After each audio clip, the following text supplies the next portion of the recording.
The afternoon sun glared down on the open plains like a merciless overseer, bleaching the horizon in tones of gold and bone white. Miles Harper stood on the porch of his ranch house, hat in hand, staring out at the dying land that had once thrived beneath his care. Wind stirred the brittle grass and rattled the dry stalks of corn.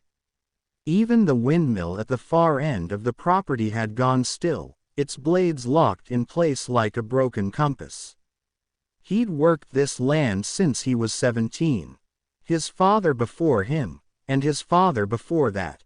Harper Ranch wasn't just property, it was legacy. But legacies didn't pay bills, and the bank didn't care how many generations had bled into the dirt. The drought had burned through the last of the good feed, and the cattle, the ones that hadn't been sold off, were thin as fence wire. Miles rubbed the back of his neck, sweat running down the creases of his skin. It wasn't just the heat. It was the weight of knowing everything he'd built was slipping away.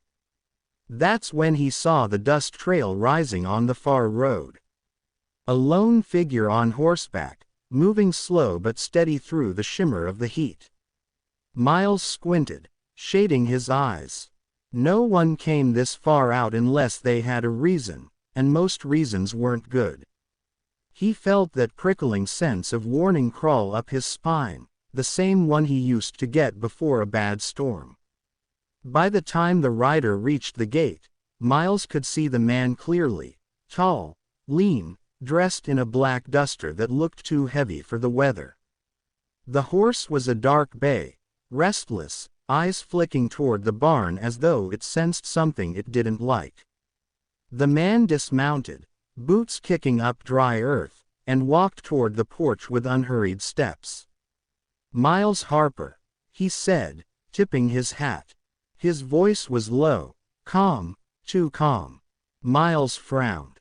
"Do I know you?" "Not yet," the stranger said, smiling just enough to make it worse. He reached into his coat and pulled out an envelope, worn at the edges, sealed with a red wax stamp. "I came to deliver what's owed." Miles stared at it but didn't take it. "You got the wrong man. I don't owe nobody what I can't pay." The stranger chuckled. A soft, knowing sound. "I didn't say you owed. I said it's already been paid." That was when Miles noticed the key. It was tied to the envelope with a piece of twine, old brass, stained dark with age. Something about it made his stomach twist. "Look," Miles said, backing a step. "If this is some kinda joke."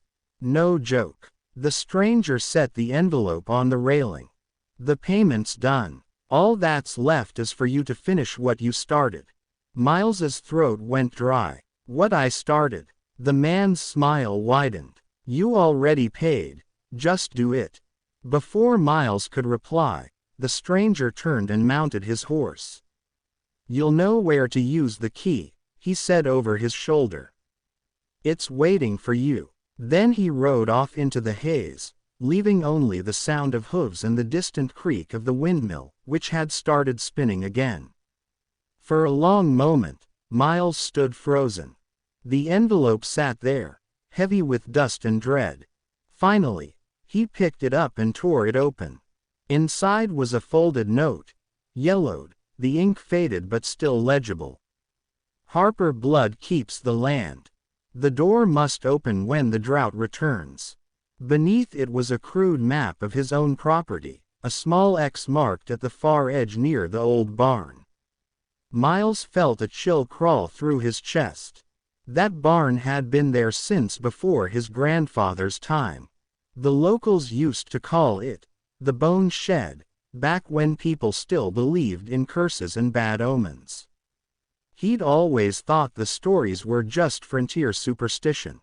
But now he wasn't sure.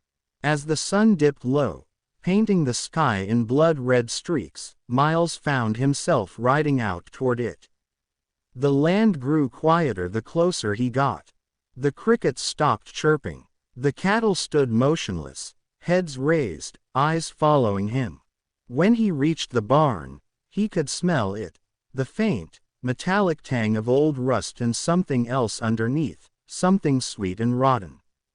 He dismounted, lantern in one hand, the brass key in the other. The barn loomed in front of him, its wood warped and dark with age. The main doors were chained shut, the lock crusted with dust, but when he brushed it clean, he saw a faint marking carved into the metal.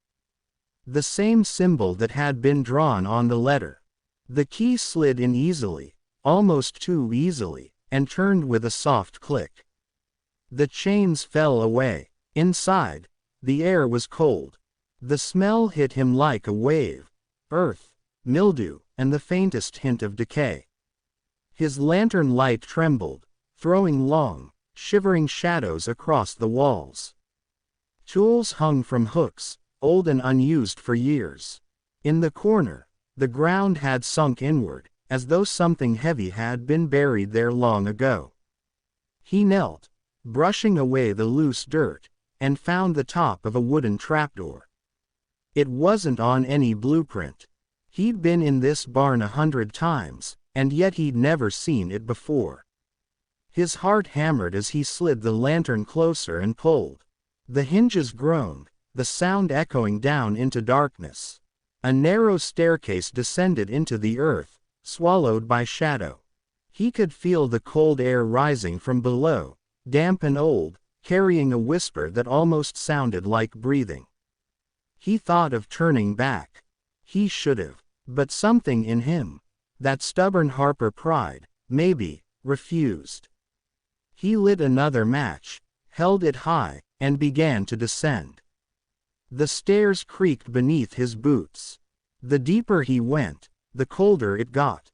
The walls were lined with stone, carved with markings that looked like cattle brands but twisted, wrong. The air was thick, heavy with dust and something else, something alive. At the bottom was a wooden door. Dark, ancient, its surface covered in carved symbols that pulsed faintly in the lantern light. Miles reached out, hand trembling, and felt the grooves beneath his fingers. They were warm. A voice, faint, almost a sigh, drifted from behind the door. Miles. He froze. It was a woman's voice. Familiar. Soft. He hadn't heard it in years. Not since the night his wife, Claire, died. Claire. His throat tightened. He stepped closer. That can't be. The whisper came again, sweeter this time. You did good, Miles, now open it. Let me see you. He gripped the handle. If this is a trick. You already paid, the voice said gently. Just do it. His hand moved before he could stop it. The latch gave way with a dull snap, and the door swung open, releasing a gust of air that blew out his lantern and plunged everything into darkness. Something stirred inside that blackness. Something vast and slow, breathing deep as the earth itself. For one fleeting second, Miles thought he saw her, his wife's outline, her face illuminated by a soft, sickly light. Then the ground beneath his feet trembled. The whisper turned into laughter, cold and wrong. And when he stumbled back up the stairs, choking on the smell of soil and rot, the last thing he heard from below was a voice that wasn't his wife's at all. Thank you, Harper. It's been too long. He didn't stop running until the barn door slammed shut behind him. The key slipped from his hand, landing in the dirt with a dull clink.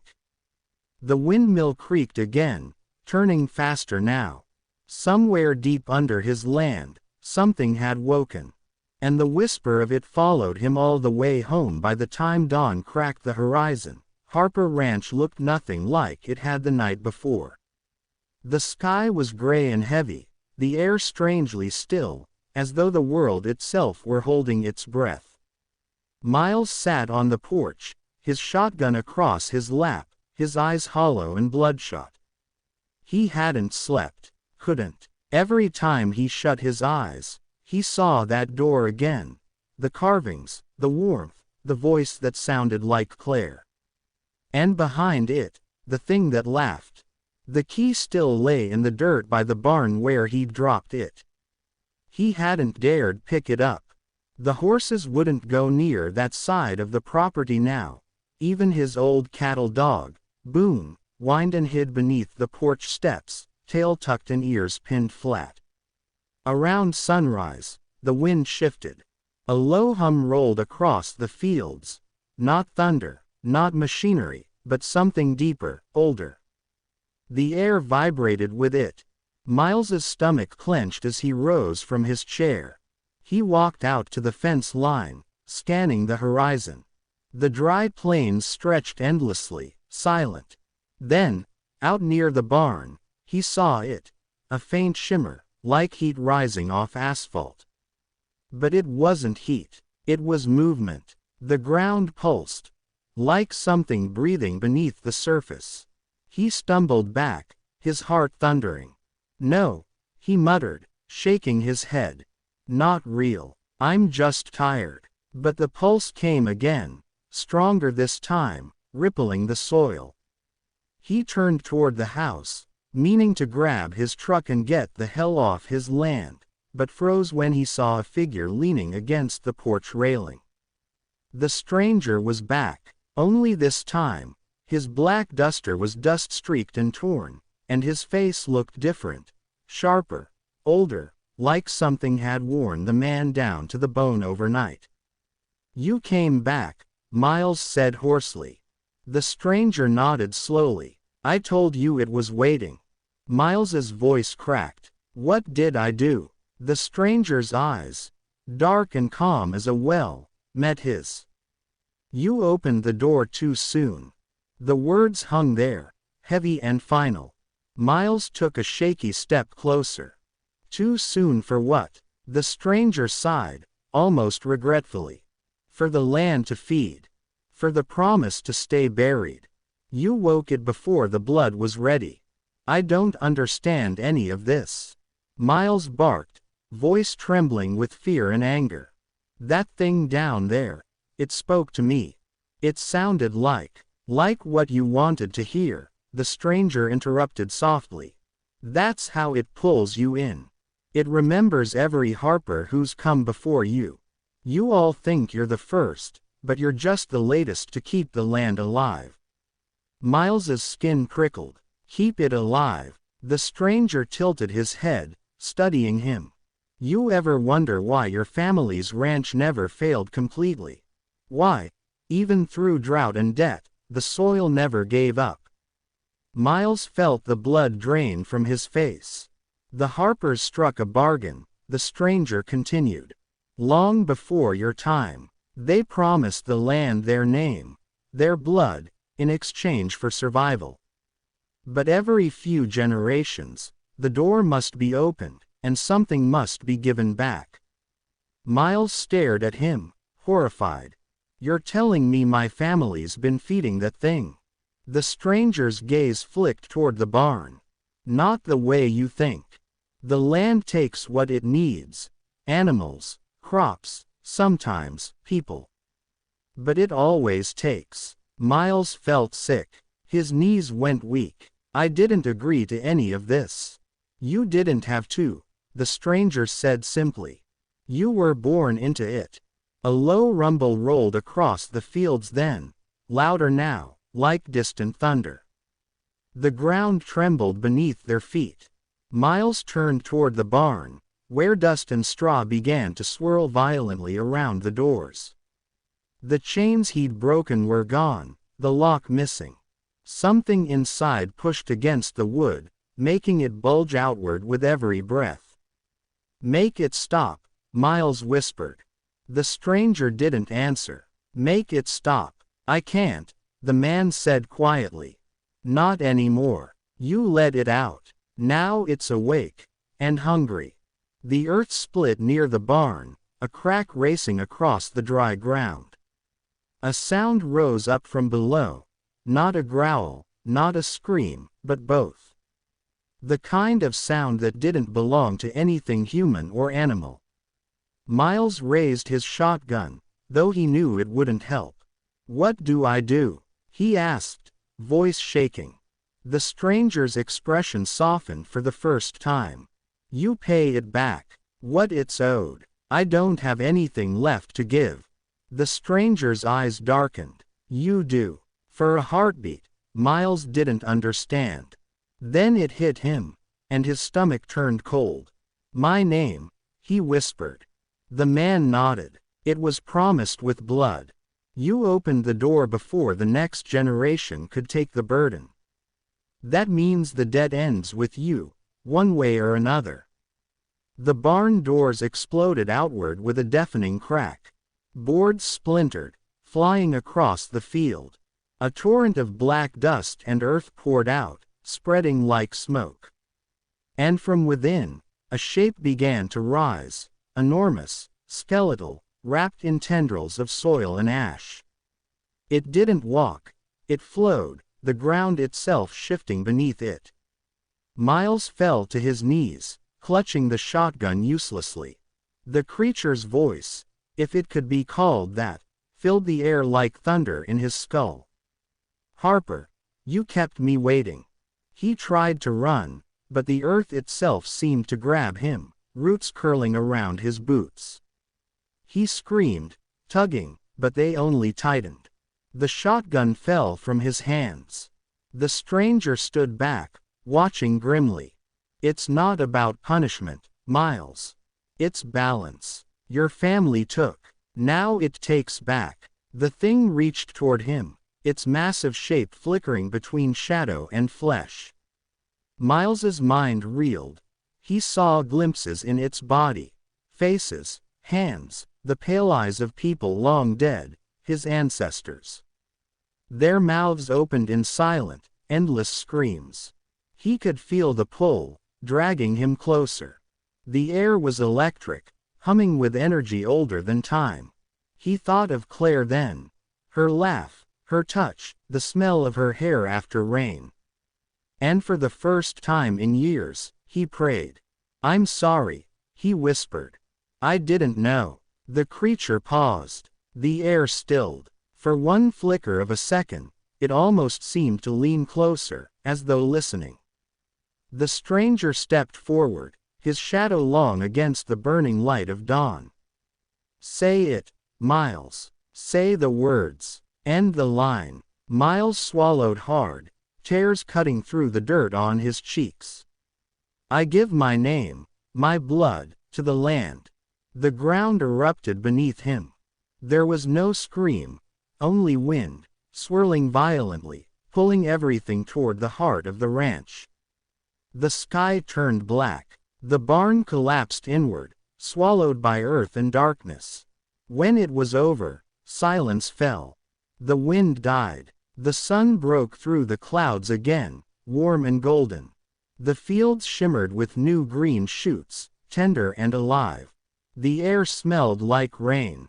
But Miles Harper was gone. The stranger stood for a long while, hat in hand, watching the soil settle. Then he turned toward his horse. Before mounting, he looked back once more at the place where the barn had stood. A faint whisper rose from the wind, soft and familiar.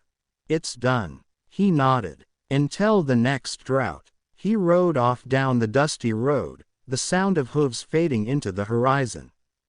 Behind him, the land breathed again, rich, dark, and fed.